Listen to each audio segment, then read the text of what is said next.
they so scared of Ron Paul? Well, Ron Paul makes a lot of sense, and more people ought to listen to him.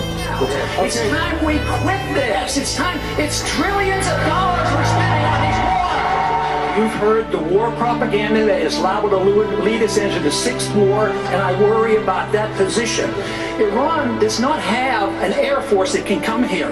They can't even make enough gasoline for themselves. As the race for the Republican nomination heats up, there is one candidate who has been largely ignored by the mainstream media. Shame on us. He deserves more attention from us than he's getting. We're in absolute panic mode because they've looked at the numbers and they know Ron Paul is the real front runner in the 2012 election. We have a top tier. It is Mitt Romney, Rick Perry, and Michelle Bachmann. We have a new top tier, and it's Perry, Mitt Romney, and Bachmann. There's now a top tier in this race, at least for now, of Romney, Perry, and Bachmann. I think that's fair to say.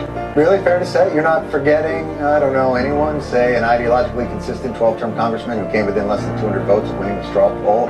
Isn't anyone going to give that gentleman a little vote? When Ron Paul ran for the Republican nomination in 2008, he talked about the economy imploding, the untenable nature of the national debt, the eventual destruction of our currency, and a limited role for government.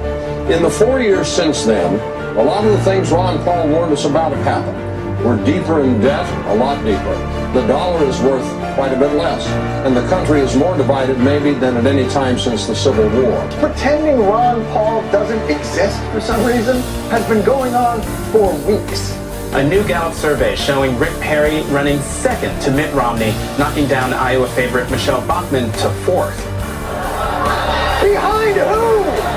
The media does remember Ron Paul. It's only to reassure themselves how there's no need to remember Ron Paul. Right now, live, right next to the bus behind us, Ron Paul is speaking. And guess what, Paul? If you get video of Sarah Palin or get a soundbite from her, bring that back to us. You can hold the Ron Paul stuff.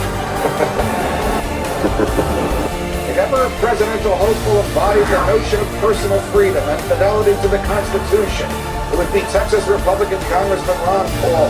He's gotten more money from the military than all the other Republicans combined, and he's gotten more than Obama got. Think about that.